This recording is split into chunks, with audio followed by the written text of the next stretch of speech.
थोड़ा सा घुमा होने का और हवा गलत जगह जाता।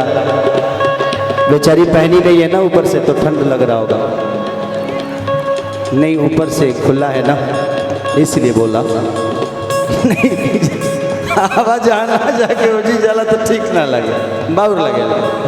मान के चलिए कि हम लोग गा रहे हैं तो हम लोग को पसीना हो रहा है, वो बेचारी बैठी है तो उसको पसीना नहीं हो रहा, तो हम लोग को समझना पड़ेगा, पसीना वाला काम करना पड़ेगा। आप कुछ ज्यादा ही समझते हैं मेरी फीलिंग को। अरे हाँ हाँ, मुझे ठंडी लग रही है, आपको पता चल रहा है, मतलब ये कहीं ना कहीं स्ट्रॉन्ग कनेक्शन है। अरे तो हीरा का व्यापारी कोई सोनारे न होता है। आप हीरा है, एम सोनार, कई बेर तरह के तो थोड़ी सी आप डायमंड है सर, आप डायमंड है। कुछ दिन खाती पंकज ले ले तो छुट्टी, ले तो छुट्टी हो, ले तो छुट्टी, पछुआ के हवा मुर्दी कर दे तबीती,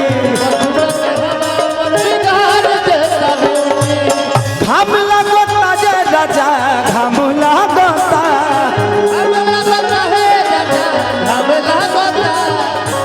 खेसरिया कि घरवा करे ना खेसरिया कवनो का। आवा कि घरवा अरे करे ना खेसरिया कवनो का, तो चैत में हमारा घामुला